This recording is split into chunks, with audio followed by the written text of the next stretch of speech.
Dear Mr. Chair, ladies and gentlemen, dear colleagues, it is a great pleasure to be here and to have an opportunity to talk.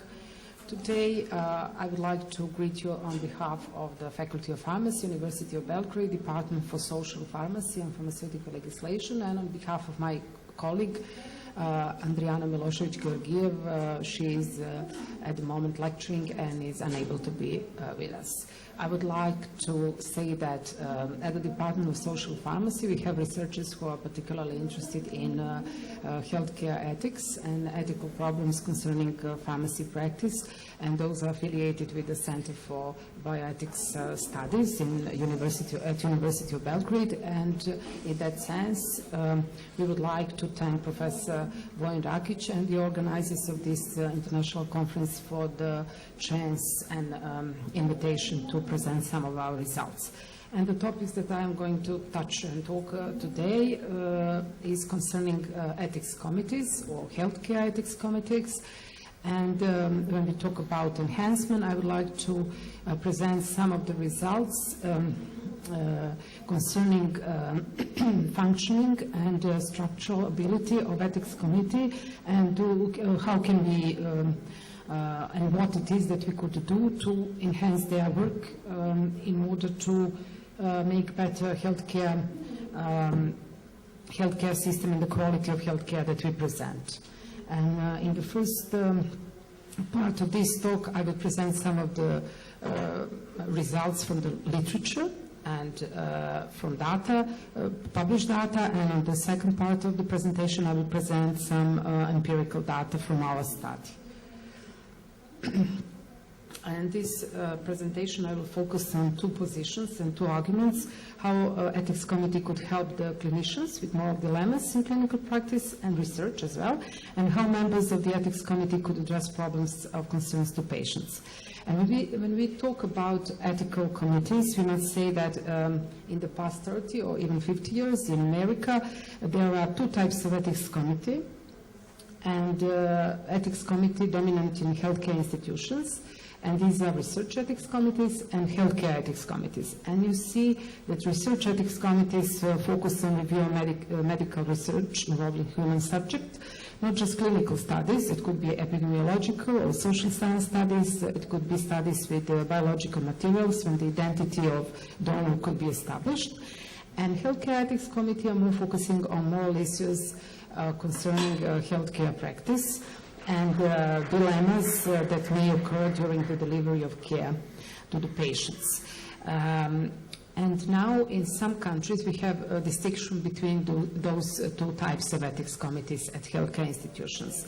But in many countries in the world there is still no distinction between those two. So we have one ethics committee that works both apart and has two roles.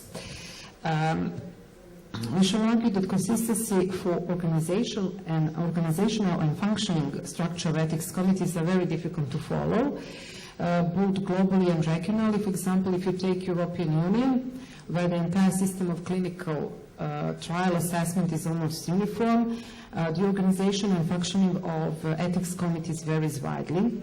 There are differences even among healthcare ethics committees on national basis. So in one country you can see the differences, how they are organized, how they are working, how they are making decision process. And also there are some confusions concerning from linguistic point of view, because you can use different names for the same thing. For example, healthcare ethics committees are sometimes referred as hospital ethics committees or clinical ethics committees. Also, these research ethics committees are sometimes referred to institutional review board or ethics review board, so it could be also confusing to follow. But in this presentation, we would use and we will focus on ethics committees established at healthcare institutions, which have twofold roles: to provide ethical guidance in the area of healthcare practitioner-patient relationship and to review clinical trials.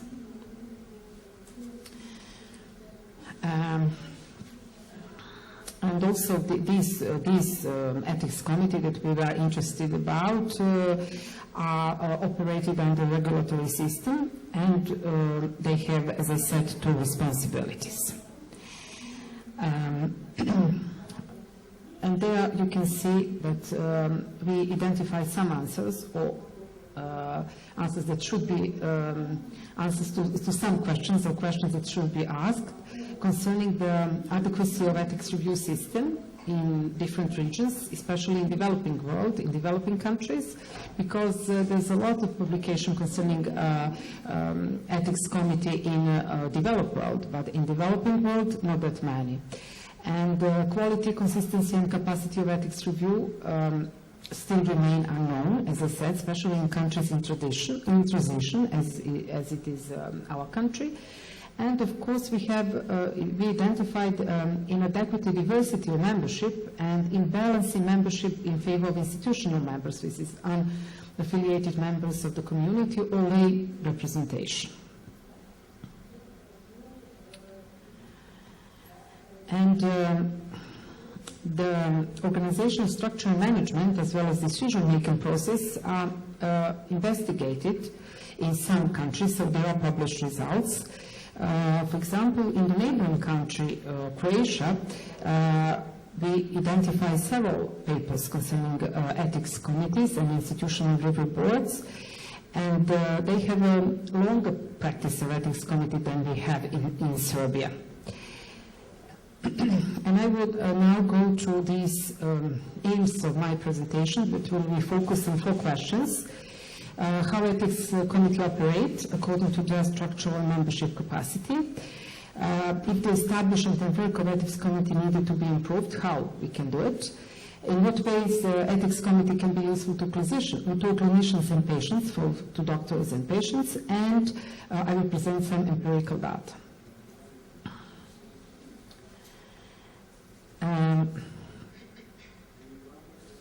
How ethics committee operate according to their structural and membership capacity.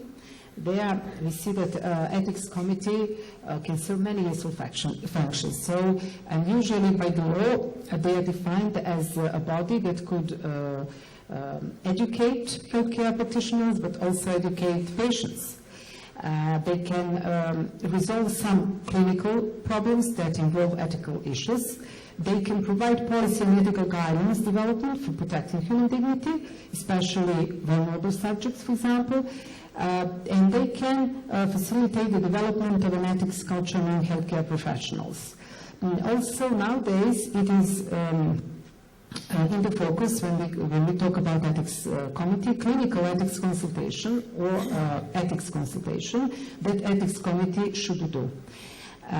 But, you know, in some countries, ethics committee don't have membership capacity to do all those things. Although it is, they are obliged by the law and it is stated by the regulations that they follow, but research shows that they don't have capacity to do all those things.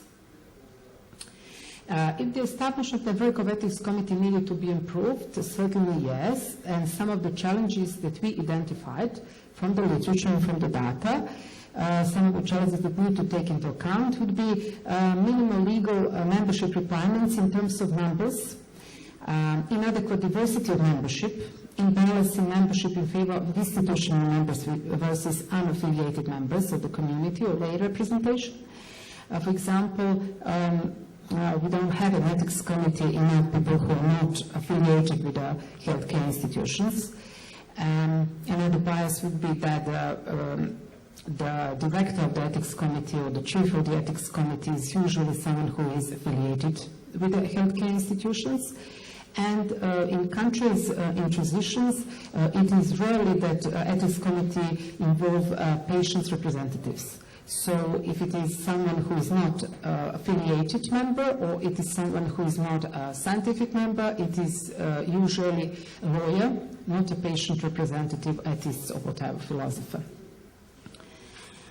And also insufficient member competence to review protocols. And there we come to another point, that is how ethics committee might be useful for clinicians and patients. If we say that they should, for example, educate and give advice of clinicians, for practitioners, healthcare practitioners, but how they can do it if they don't have a competence to do it. So I pointed here 3 functions of Healthcare Ethics Committee, and the first function would be education. So if you read regulation, if you read rules, it is always stated that Ethics Committee should educate, but whom? Healthcare practitioners, how, if they don't have an initial or ongoing education on, for example, bioethical issues. And 3 ways of how ethics committee might be helpful to clinicians that healthcare institutions identify through the literature. Some authors suggest problem-based education. That is not a formal education. It is more like workshops that are organized with ethics committee and healthcare staff. And education would be based upon problems that ethics committee discuss. Also, policy formation and policy review. So ethics committee is supposed to formulate some policies, at least the policy regarding its own ruling and functioning, and also to review these policies. And ethics consultation in healthcare institutions, as I said, clinical ethics consultation. And this practice of clinical ethics consultation is not the new one, but it is certainly new in Serbia. Because it is more than 20 years ago that it is developed in developing country. It is established, but further research is necessary to determine how healthcare providers should use ethics committee as a means of enhancing patient care and use this clinical ethics consultation. And something that struck me as a very interesting point is a recently published paper in the American Journal of Bioethics by the Spanish authors who suggested that healthcare ethics institutions or committees should be able to produce a special kind of policy work. They called it ethical awards. So to regularly release statements that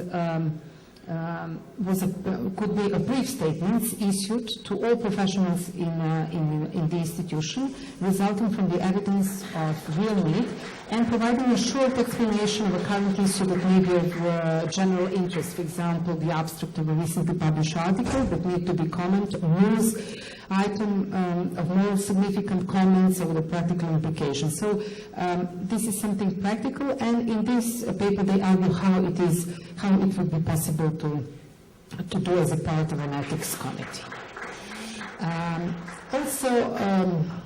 In the literature we can find a lot of talk about ethical needs and educational needs for members of ethics committee, training, who should train them, how they should be trained.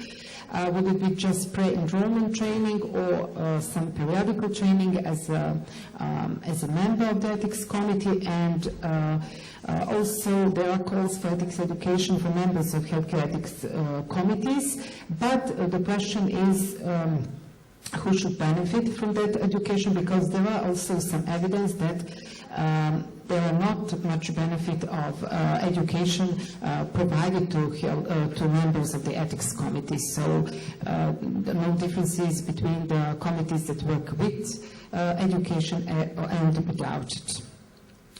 And there we come to the second part, and these are empirical data that are needed. For example, in Serbia, there are not a survey on ethical committees whatsoever, not that we are aware of.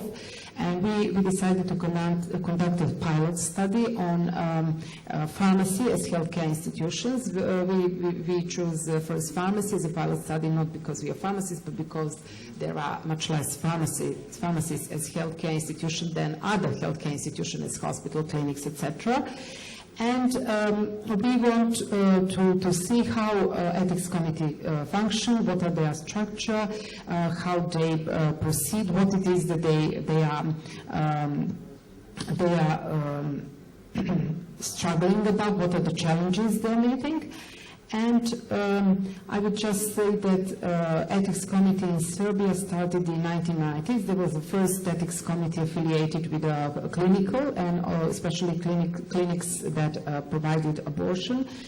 And currently, by the law in 2005, all healthcare institutions, state-owned healthcare institutions, should have or should establish ethics committee. And it is estimated that there are more than 200 healthcare ethics committee at the primary and secondary level of healthcare system in Serbia. 2/3 are on the primary, and 33 among them are pharmacists. And it should be expected that the number of these institutes or ethics committee would grow because of the awareness of the importance of ethics for making different medical or healthcare decisions.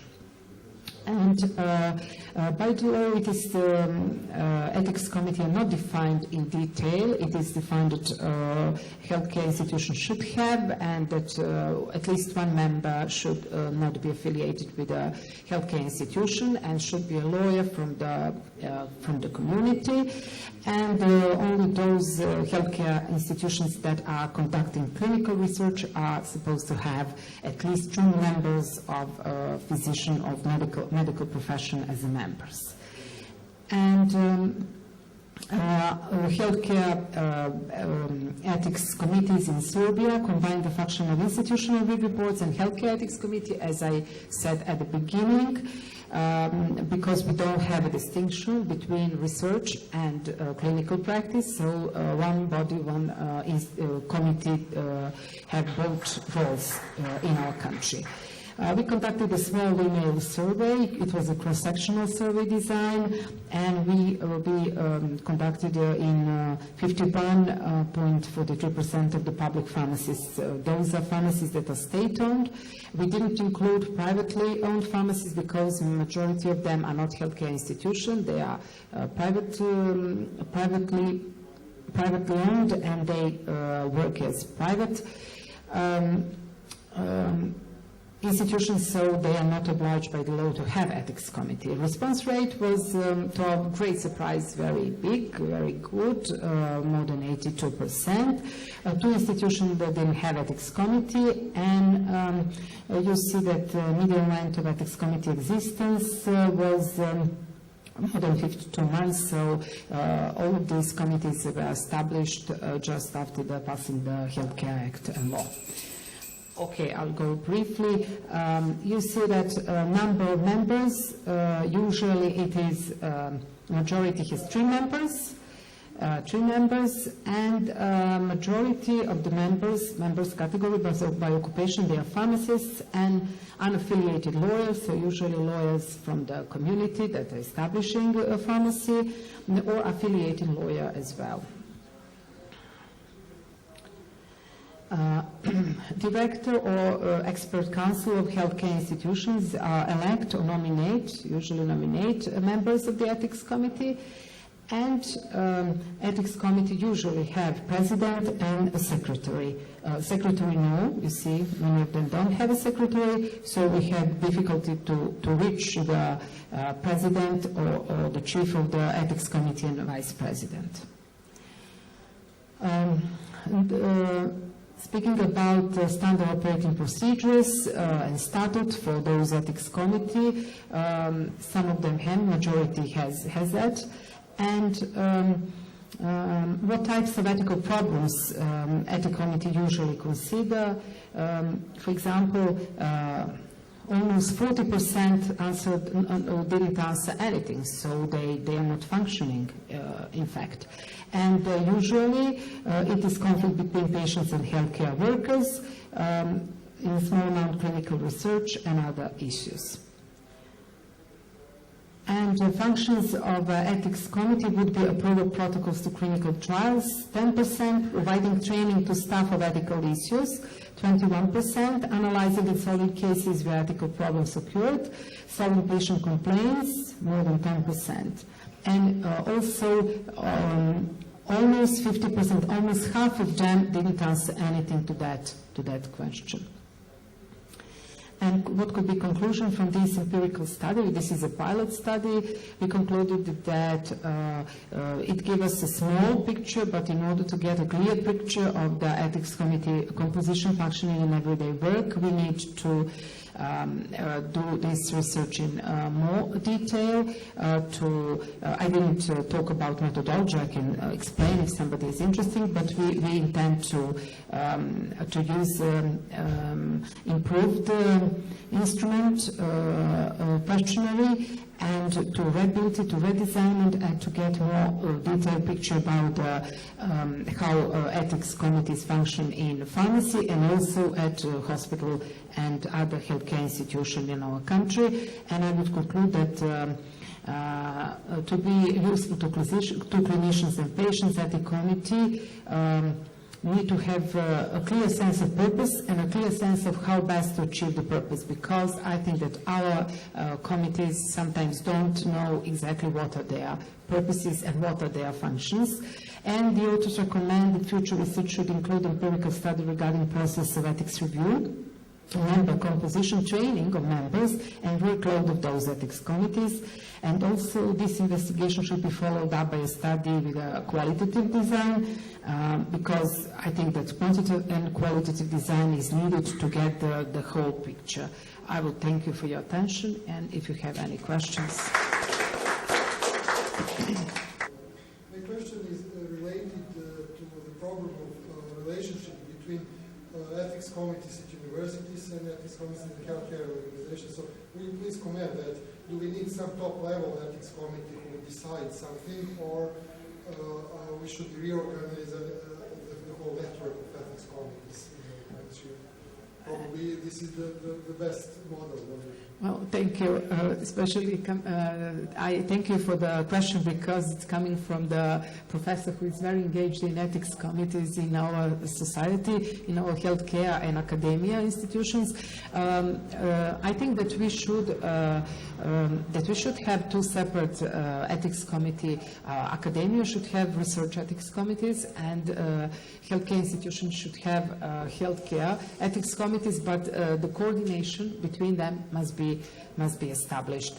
So we all, in practice, as a researcher, we have problems. We don't know which permission should we ask, whether to go first at healthcare institution, then to academia, or the other way around. So it would be, it's interesting how in some countries, for example, in Sweden or Norwegian, I'm not sure, but they have academia committees for different academia divided to subjects. For example, all academia institutions that are dealing with biomedical subjects have one national academia